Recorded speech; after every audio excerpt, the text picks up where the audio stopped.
మేము ఏదైతే press conference పెడదామని వచ్చామో కొంతమంది ఈ తాగిన మైకంలో గుండాలు, వాళ్ళ పేరు నాకు కూడా సరిగ్గా తెలియదు, ఐఎన్టీసీ పదవులు తీసుకొని వాళ్ళు పదవులలో చేగించుకొని నా మీద దాడి చేయడానికి, నా యొక్క అంశాల మీద దాడి చేయడానికి ప్రయత్నించారు, దాడి చేసిండ్రు కూడా.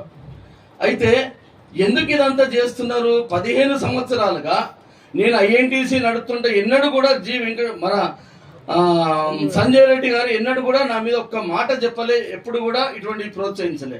ఆయన ఈరోజు 97-98 ఏళ్ళకి వచ్చినాక ఆయన పేరు పెట్టుకొని ఎందుకు జరుగుతుందంటే కేవలం ఇదంతా జనక్ ప్రసాద్ అనే ఒక వ్యక్తి ఏదైతే ఈరోజు వేతన సంఘం చైర్మన్గా కాంగ్రెస్ పార్టీ అవకాశం ఇస్తే అన్ని పార్టీలలో తిరిగి వచ్చి ఆయన చేస్తున్న ఈ యొక్క దుర్మార్గపు చర్యగా నేను ఖండిస్తున్నాను.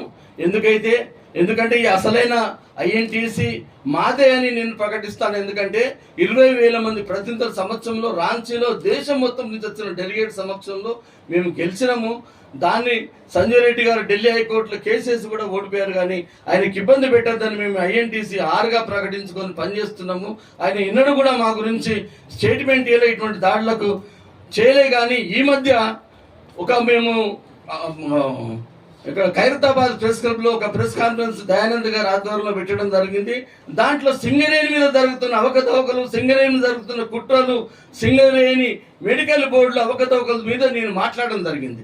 దాన్ని సహించలేక, దానికి భయపడి, అరే వీళ్ళు సింగరేణి వైపు కన్నెత్తి చూస్తున్నారు, సింగరేణిలో నాదే నియంత్రితం నడవాలి, నా యొక్క మొత్తం హయాంలో అనేక కోట్ల రూపాయలు దోచుకుంటూ అక్కడ మెడికల్ బోర్డులో జరుగుతున్న అవకతవకల గురించి ప్రశ్నించేందుకు భరించలేక భయపడి ఎక్కడ మేము వస్తామని భయపడి దాడికి పురుగొల్పినందుగా నేను భావిస్తున్నాను.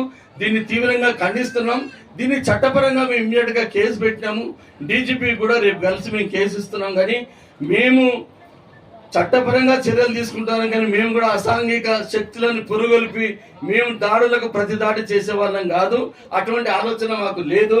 మేము ఏదైతే ఈ దుర్మార్గమైన చర్యలు చేసిండో అది సంజయ్ రెడ్డి గారు గతంలో చేయలేదు కాబట్టి వారికి ఏ సంబంధం లేదు. వారు కూడా ఈ దాడిని ఖండిస్తాడని మేము ఎదురు చూస్తున్నాం. ఆయనకు కూడా తెలియకుండా కొంతమంది ఇందులో చొరబడి, ఐఎన్టీసీలో చొరబడి ఈ దాడిని చేసినట్టుగా మేము భావిస్తున్నాం. కానీ దీంతో ఇక మేము భవిష్యత్తులో బలోపేతంగా ఐఎన్టీసీ ఆర్ను దేశవ్యాప్తంగా ఈరోజు 47 కార్మిక సంఘాలన్నీ వస్తాయి. తెలంగాణలో ఉన్న అన్ని సంఘాలను కూడా మా రాష్ట్ర అధ్యక్షుడు గుంజా శ్రీనివాస్ గారి ఆధ్వర్యంలో బలోపేతం చేసి ప్రతి జిల్లాలో కూడా ఉన్న